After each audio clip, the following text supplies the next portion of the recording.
YouTube, what the crap's going on? HeirofCarthage here. In my last battle, I did a little bit of work as Chaos, and I told you that Ninjahund had sent me some replays, not just Chaos replays that he'd sent me, but he mentioned that maybe the Chaos ones would be good, especially since people like myself, and I'm sure he was hinting at that, don't think that Chaos are very good. And he actually feels like that Chaos is a pretty decent faction when used properly. He just, I think, kind of thinks it's a matter of using it properly. Now, first off, if you want to see Ninjahund stream, I will link to it. He streams on Twitch. He's a very avid fan of Warhammer multiplayer, and I really like what he's doing in the sense that he is drawing a lot of attention to it there and making a presence for it. I would love to make a presence for Total War Warhammer on Twitch, but my ISP, Cox Communications, is horrible. And once again, I was on the phone with them today, chewing them out, and there's just nothing I can do. So I'm stuck. I can't stream. I can't do anything different until either these guys leave or they finally give in. But it's not likely because they have an absolute monopoly, and there's nothing I can do about it. Thank you very much, FCC. Anyway, let's move on. That's a whole nother story, and I'll get mad if I start talking about it. So let's jump into this Chaos thing. So you're going to see him use the 3 Marauder Horsemasters. That's actually where I got the idea from. I had watched some battles on his stream, and I wanted to give those guys a shot, and that was one of the reasons why I brought them now. His army here is a little bit different than what I did with mine. He's got Kolek, Chaos Sorcerer Fire, and then just a Feral Manticore. His Marauder Horsemasters are up here. There's a Feral Manticore coming up for Beastmen. Now, Beastmen lack armor, and a lot of them don't even have shields. I say that. Some of them do in this battle. Like Centaurs don't have shields. Chaos Spawn don't have shields. Minotaurs with great weapons don't have shields. There's a lot of units that are going to be quite vulnerable due to their low armor to a unit like Marauder Horsemasters. Now, this Centaur with great weapon is quite quick, and the Horsemasters are going to have to work hard to stay in front of it. But now that they're fleeing back to their own lines, they'll be safe, and the Centaurs with great weapons would be pretty foolish to keep chasing. They were foolish kind of to chase that far, to be honest. Let's see. Now, I know Ninjahund likes to use the Fireball on his Sorcerer, so let's see if he does so. So Kolek comes out, does some initial skirmishing with the Gorbulls, and then retreats behind his own infantry. Very nicely done there. And then the Feral Manticore swooping in, and then Kolek turning around, getting a smashing hit there. Pun intended. And it looks like we've got Cascading Fire Cloak being used to help beef up the Chaos units. Here on the flanks we have Aspiring Champions. He mixes them in with his troops because they give a buff to leadership. So Aspiring Champions can be very handy. Check that out. Gorbil getting knocked out of the ring by Kolek Sun Eater. None other. Doomflock coming in here from the Beastmen. It's a nice call. Doomflock is always useful, and it's pulling a decent number of hit points off the Marauder Horsemen. The Marauder Horsemen, though, are getting some work done. They're really helping out against the Minotaurs with great weapons. There comes the Lightning Bolt from Kolek. Nice strike. It looks better than it actually is, but hey, you might as well use it. Now that Fireball there was targeted on the Feral Manticore. The Feral it was targeted on the Minotaurs. I'm thinking.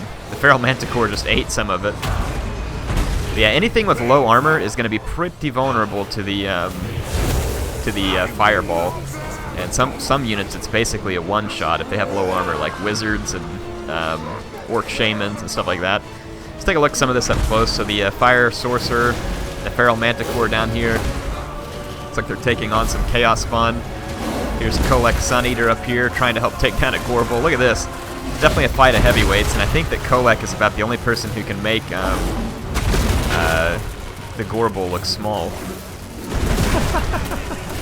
So Gorbil gets absolutely KO'd by Kolek. Now Kolek's big weakness, obviously, is he has no healing potion. That's a big weakness for him. Let's check out the Beastlord over here. Beastlord's trying to stand up now to the 2 Manticore, and then some Chaos Warriors with great weapons. Now Beastlord is pretty tanky, but he's not going to be able to stand up to all this.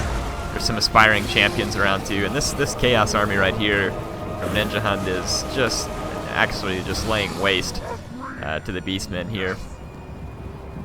The Warherds with shields, kind of an interesting pick. I'm not really sure what the Beastmen player had hoped. I guess maybe he's just thinking they're fodder. And then Warherd with shields too seems interesting to me, since Chaos doesn't really have any skirmish units except for these aspiring champions. Or the Marauder Horsemasters.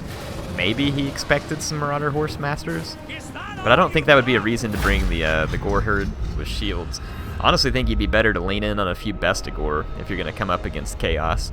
But a very decisive victory there for Ninjahund in this battle, using the 3 Marauder Horsemasters. The core is basically your Chaos Warriors with great weapons. A couple of Marauders with great weapons being influenced by the aspiring champions. The leadership buff on these guys is very useful. The Fire Sorcerer is for the cascading Fire Cloak, and then also so that you can use the Fireball on low armor units. Like I said, low armor. So the Fireball will not do anything against high armor units. Well, it won't do anything impressive, I should say. And maybe just to give you a quick demonstration, if we come over here and show you. So we could go, let's say, Warriors of Chaos, and let's pick Lord of Fire, put him up on his Manticore.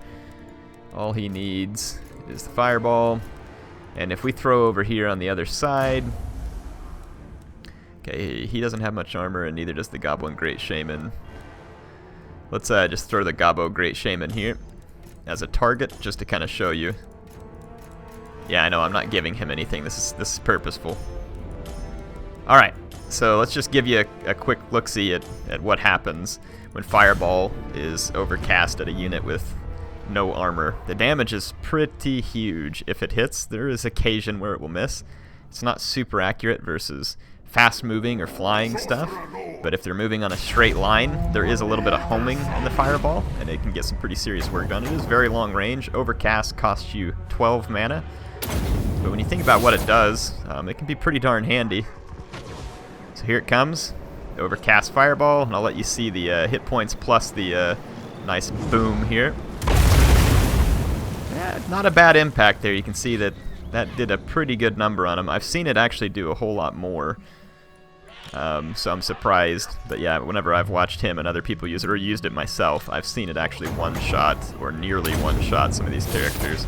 That one did a little less than half health damage. Let's see if we get another one.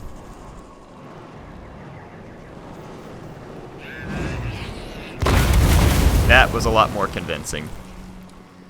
So there you go. So that's how much damage a Fireball can do versus units that have low armor.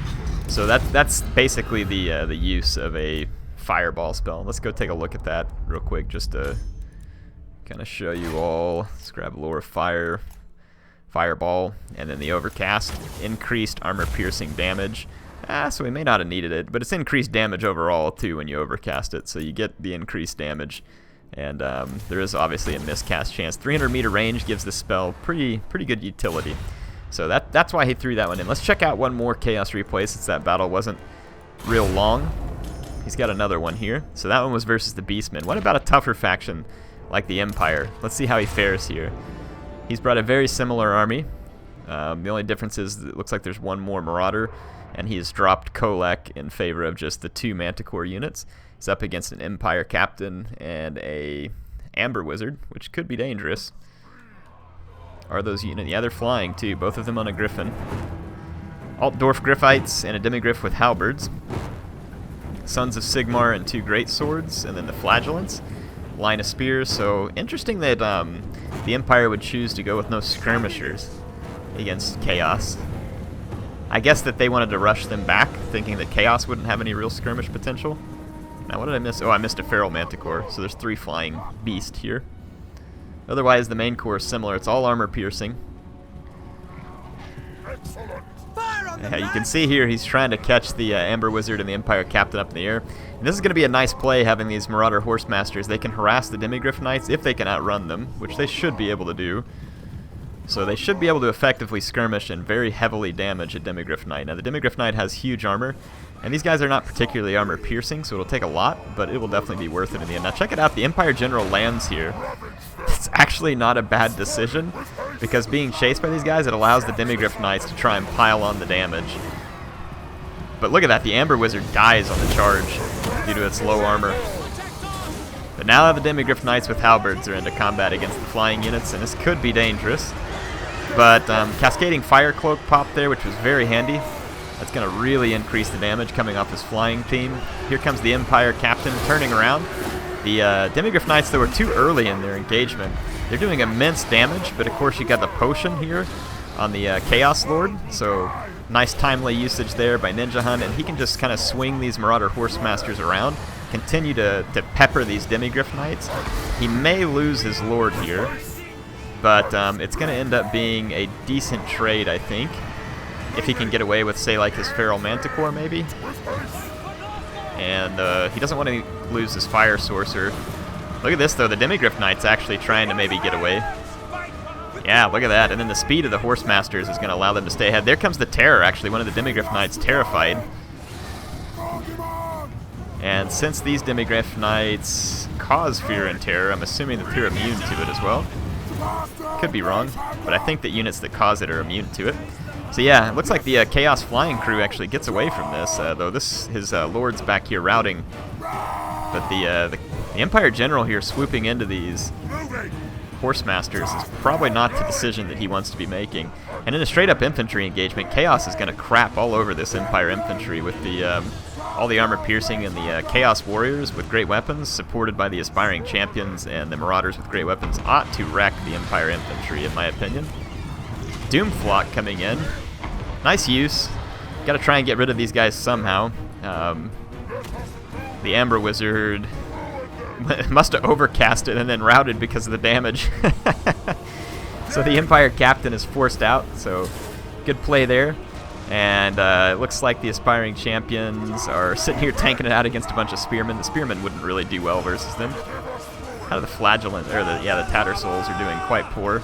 And there's lots of Chaos Infantry that's routed off. Empire Infantry that can now come back. The Great Swords are here in the center. They outnumbered their opponents. 55 kills, though, still on the Warriors with great weapons, so not bad. With the Flying Squad around, though, and a little bit of Infantry left over, and then these Cavalry, Chaos is going to be in a very, very good position here. I think the Empire greatly erred by not bringing Skirmishers. Skirmishers, they give Chaos fits, and they can give the Vampire Counts fits. And a lot of times I see, like, and even the Greenskins have Skirmishers, and a lot of times I see Empire and Greenskins, and they can do it, don't get me wrong, with the right builds they can do it, but I see them just wanting to go toe-to-toe with these factions that can't skirmish, and I highly disagree with that approach. I feel like that you should use the Skirmishers to try and dismantle the faction that has to rush. Make them rush. That's what they are going to have to do, so don't play to their game by rushing back at them, unless you have a very, very good build. And like I said, the Empire's probably capable of such builds. In this problem here, though, the Empire underestimated the Chaos Flying contingent, which is a mistake in the current state of the game. With 1,000 for a Feral Manticore, Chaos is actually pretty potent in the air. The only real downside for them is they don't have any good skirmishers, quote-unquote, on the ground, but they do have the Marauder Horsemen, and that kind of helps a little bit to make up for it. Now, their range is limited, and they don't have armor piercing. At least the 2 out of the 3 varieties do not, but you can't discredit Chaos when it comes to being able to have a flying contingent. And Chaos can provide some protection to their units with the Horsemasters have 16 ammo. See, there's only 12. There's 18 on the Marauder Horsemen, but they only do 28 weapon damage versus the 37 weapon damage of the Marauder Horsemasters. Plus, you should see a pretty decent jump in certain stats here. Yeah, the Marauder Horsemasters have basically better everything except for speed and ammunition. So they pretty much carry better everything. Better attack, better defense, just a better overall unit. And with the leadership being 9 higher, that's also a big deal. So Marauder Horsemasters worth their price. They can be. They can be if you're able to get them up against the right targets. What do you all think of these battles that Ninjahund play here? Do you like that? I've got more. I'll bring them to you next time, so make sure to tune in, and we'll check out some more of Ninjahund's battles. I'm going to show a couple more throughout the coming days, and you'll have to let me know what you think. But the reason why I want to show his battles isn't so much because he's like asking me to go to bat for him or something like that. He's doing great on his own. He doesn't need my help. I'm showing his battles because I think he's someone that kind of enjoys this game in some ways the same that I do, in the sense that, yes, he plays pretty competitively and he likes to play in tournaments, but when he goes and plays quick battles, he kind of just likes to bring a lot of different armies, a lot of different factions. He's not afraid to play different factions, and he seems to really enjoy kind of coming up with those builds that may not be the mainstream, and I think that I really appreciate that about him, and I like it. And it kind of makes a way to, I say that, I like it because I think it attracts people to the game when he shows them this. I think that people see it and they like that variety and change instead of seeing the same stuff over and over again.